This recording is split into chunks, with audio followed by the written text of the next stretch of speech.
This is Law Enforcement Encounters, raised in Vallejo-Proven in Sacramento. I am retired police officer Samuel Davis Jr. I served 28 years with the Sacramento Police Department. The content for this podcast is written and recorded by me and is based on real police calls and experiences I encountered during my years working the streets. Some stories are intense, some are emotional, some are difficult to revisit, but all of them are part of a profession and a journey that helped shape my understanding of people, violence, fear, survival, and life itself. The names of the individuals connected to these incidents have been changed to protect the innocent and respect the privacy of those involved. These are the stories behind the badge. Today's story, the man in the teal-colored suit. One cool Friday night, I was working graveyard patrol. I parked my squad car alongside two of my co-workers' patrol vehicles. We had stepped out of our cars and were standing nearby talking about old police calls we had handled. That is a common police ritual. When officers have a little downtime between calls, they sometimes gather and talk. Those conversations can be funny. They can be serious, and sometimes, without even realizing it, they become training. You learn what other officers have seen. You learn how they handle certain situations. You learn what suspects are doing on the street, and you gain perspective. That night was unusually quiet. Friday nights in that area were usually busy. Not far from where we were parked, about half a mile east, there was a nightclub. On Friday and Saturday nights, that club stayed packed. When it closed, the traffic would turn into a complete mess. Cars would be backed up for blocks. People would spill into the streets. Young men and women would be laughing, yelling, drinking, cruising, and showing off. The club itself was in the county jurisdiction. That meant the sheriff's department handled the club. But the problem was, once the club let out, all that traffic and all that behavior spilled into the city streets. That made it our problem too. Many Friday nights turned into cruise nights.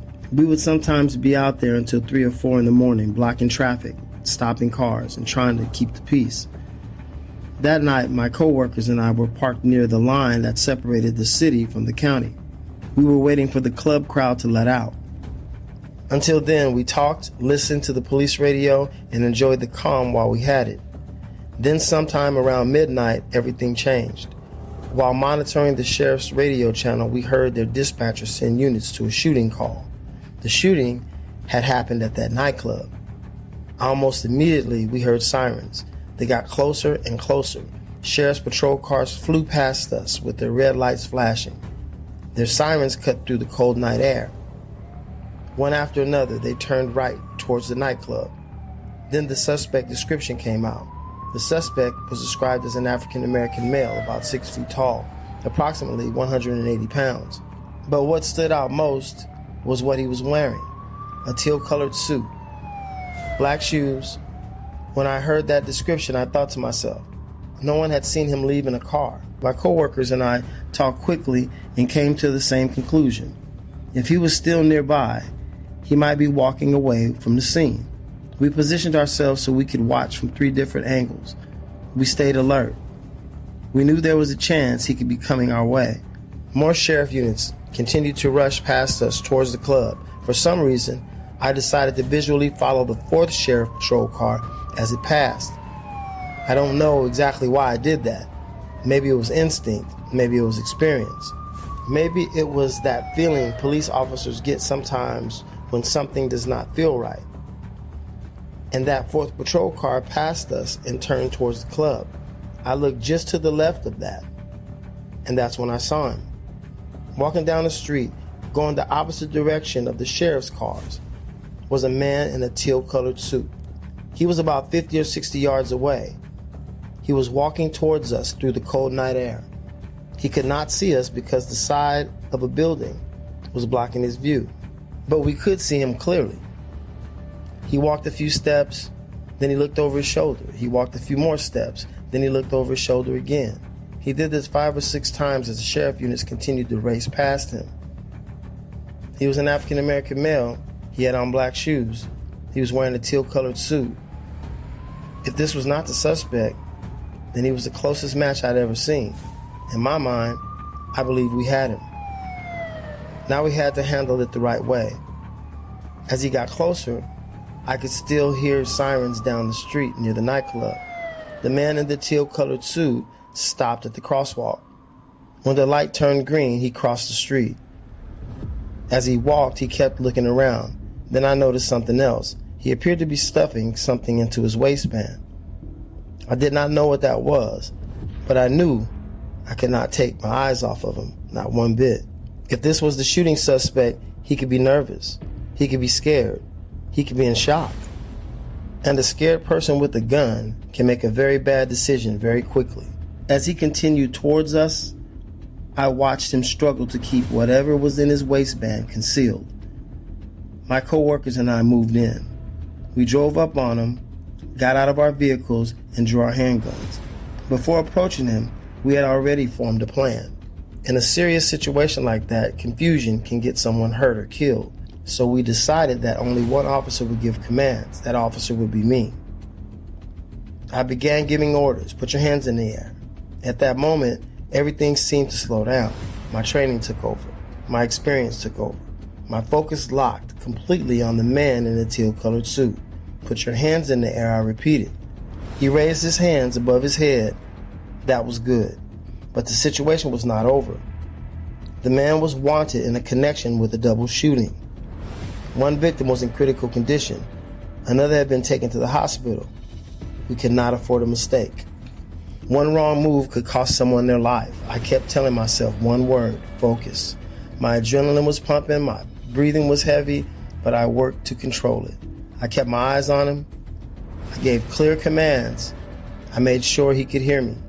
For a moment, it looked like he was going to cooperate. His hands were up. 3 officers had their guns pointed at him. He appeared to understand the seriousness of the situation. Then he stumbled forward. His hands dropped. I noticed he did not seem steady on his feet. Maybe he had been drinking. Maybe he was overwhelmed. Maybe the reality of what had just happened was catching up with him. Then a handgun fell from his waistband and hit the ground. That sound confirmed everything. We had the right person. Then he made the move none of us wanted to see. He bent down and reached for the gun. All of us shouted commands at the same time. Back away from that gun. Do not touch that gun. Step back. My stress level was at an all-time high. We had to stop him from picking up that gun. We had to take him into custody, and we had to do it without shooting him if that was still possible. After several strong verbal commands, he finally backed away from the weapon. He surrendered. We moved in, handcuffed him, and placed him in the backseat of my patrol car. A short time later, sheriff deputies arrived, took custody of him, and transported him to jail. When that man bent down towards the gun, I remember silently praying that we would not have to shoot him. Thank God we did not. But I also know this. Had he picked up that gun, the story could have ended very differently. That night reinforced something I have said many times. During a police encounter, 2 words matter: listen and cooperate. Cooperation is important, but listening has to come first. You cannot cooperate if you are not listening. When officers are giving commands, especially during high-risk situations, those commands are not personal. They are about survival. They are about control. They are about keeping everyone alive. The officer wants to go home. The suspects need to survive the encounter. The community needs the situation resolved without unnecessary violence. That only happens when people listen and follow directions. Do what you are asked to do. Go along with the program. When you do that, you are less likely to be seen as a threat. And sometimes that one decision can be the reason everyone makes it home alive. Thank you for joining me for another episode of Law Enforcement Encounters, raised in Vallejo, proven in Sacramento. I'm Samuel Davis Jr. Until next time, be safe, take care of one another, and remember that every person you meet is carrying a story you may know nothing about. We'll see you on the next encounter.